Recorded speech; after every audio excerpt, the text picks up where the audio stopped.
Stay there. Hello, how are you doing? I figured I would show you.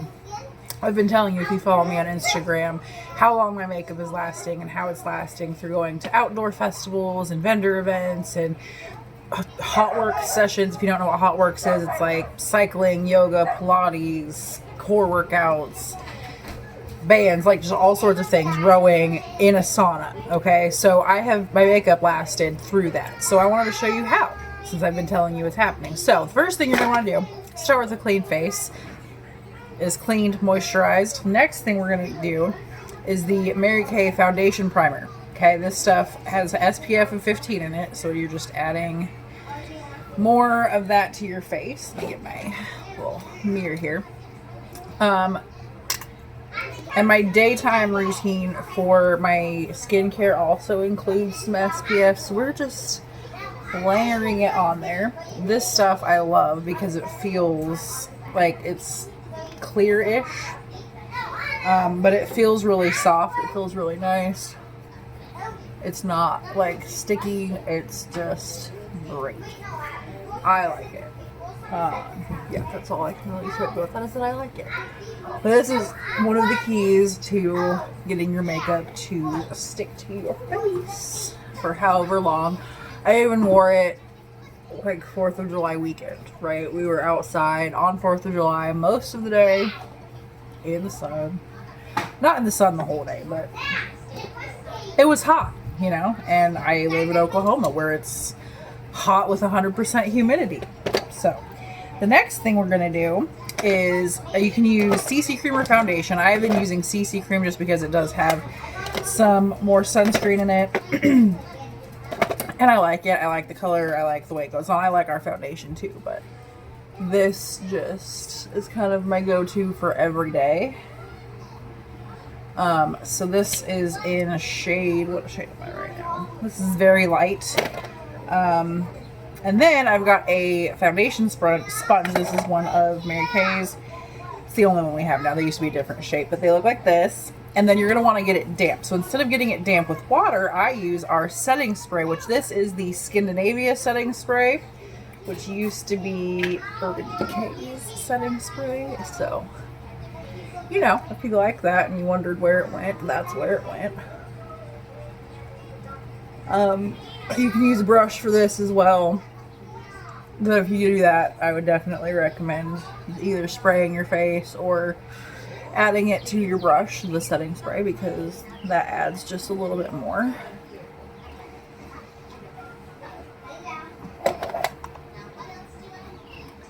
Not trying to block you with my mirror so that way you can still see. I don't know why when I try to do like tutorials, sometimes I put more makeup on than I need to. I don't know. It's like I get nervous or something.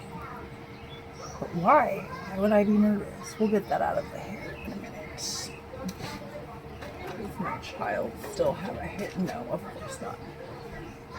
I need to invest in some hair bands, I think. That would probably behoove me. Anyway, so blend that down into your neck. And you can see there's not a huge color difference, so that's how you know it is matching. Unless you are like spray tanned or something, that's a different story. And sometimes in the summer, my skin color will change to a tan and I need to go up in foundation color or CC cream color.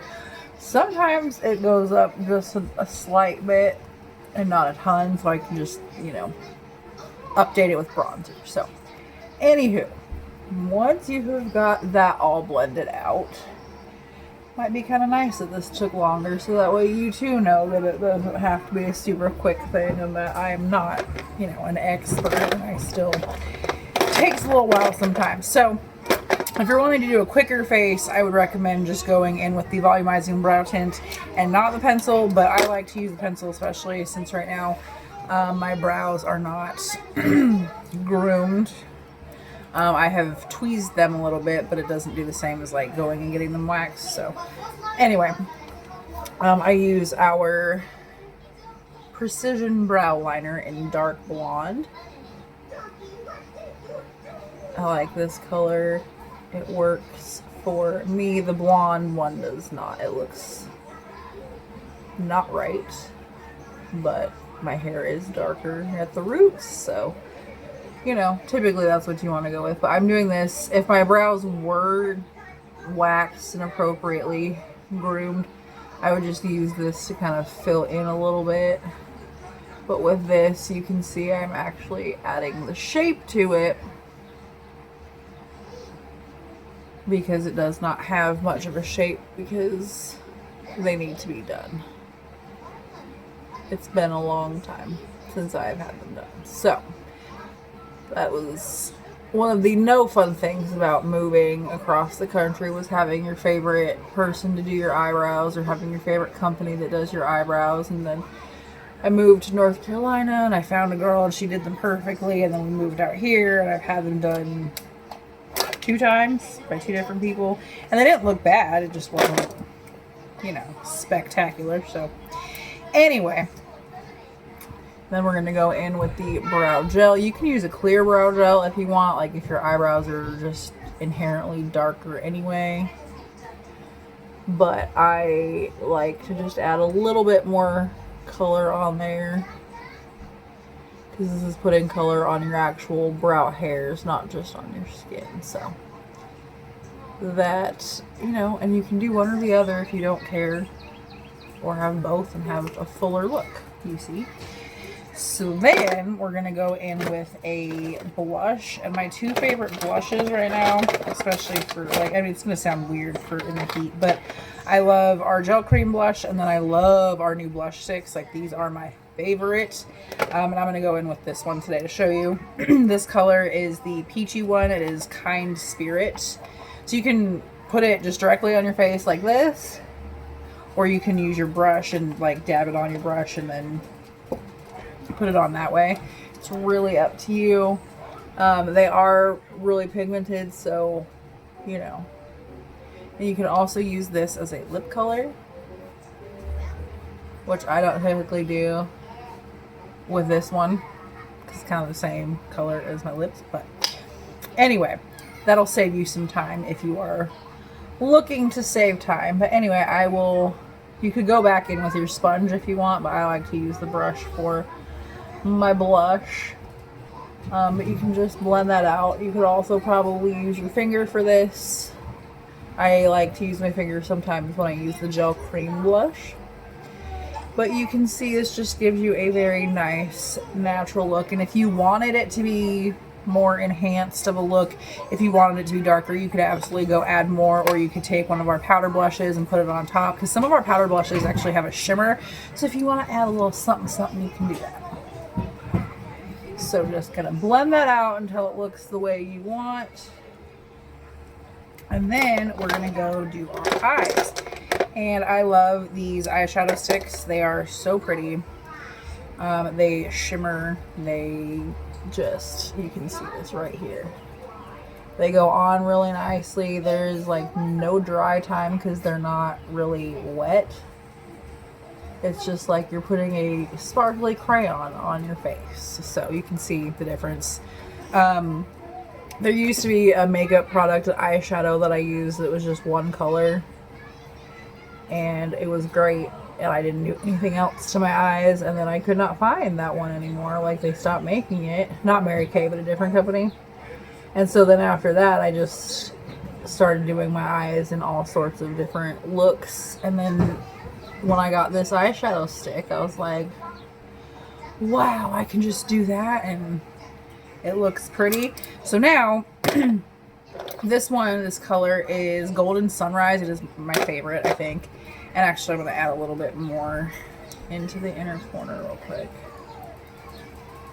But what you can do with this is there's other colors of them. So if you really want to, you can take them and add them into your crease and give yourself a little bit more dimension if you would like to do that. This one is Copper Nova, which I sometimes will do that with. Like, just take it right here. It's more of a pinky color. And then I have a darker one as well. But it is not where it should be right now, so I cannot show it to you. But I love those. And then you'll just take your finger and just blend it upwards a little bit. So that way you know, it looks a little bit more, you know, you can leave it super shiny, but like just blend the edges so that way you don't have any harsh lines, harsh edges on your face. So we do that. Then, because we're trying to, you know, keep our makeup from sweating off, you're going to go in with a waterproof mascara. You can curl your lashes if you want. You don't have to, really. It's up to you. We're just going to go in with a waterproof mascara. This one is the Lash Love Panorama. No, it's not. It's just Lash Love. Sorry. The Lash Love Waterproof. We also have Great Heights in waterproof, and I love that one as well.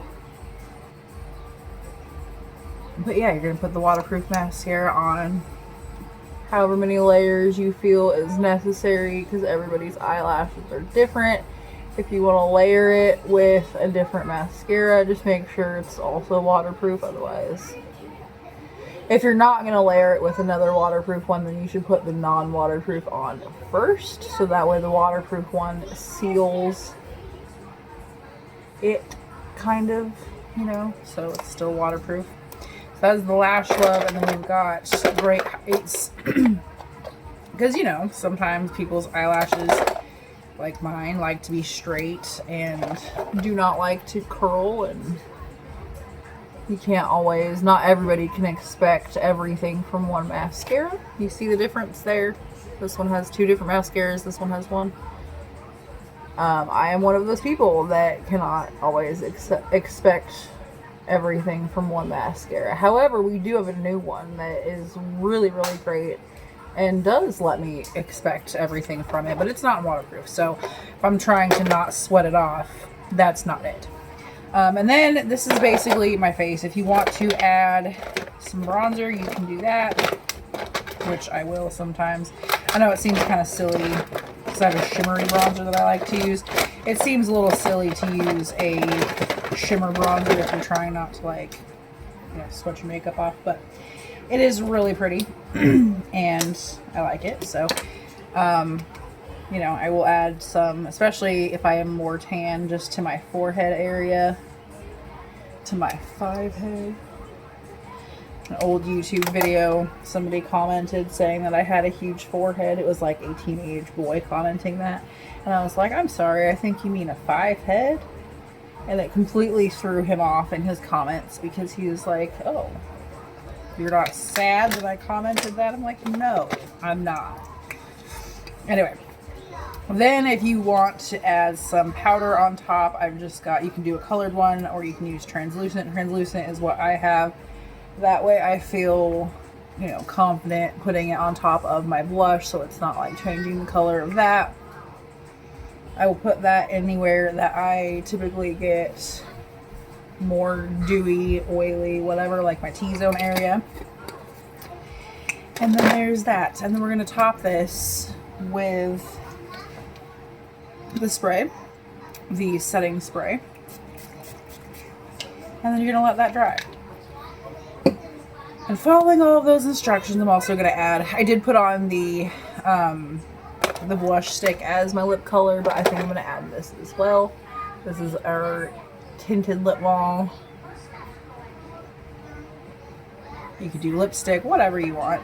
I'm just going for a quick little look because it's Monday. I'm not really doing anything. Just getting ready to show you guys how I keep this on my face and how I can go work out with this on my face and it not melt off of my face. So that is the look. I can help you match all of the colors, all of the products to yourself if you would like. Let me know. Leave it in the comments. What is your routine? Do you have a routine to keep your makeup from melting off your face? If you do, let me know. If not, let me know, and I will get you set up with these things. So have a great Monday, and I will see you guys for Safety Tip Tuesday tomorrow.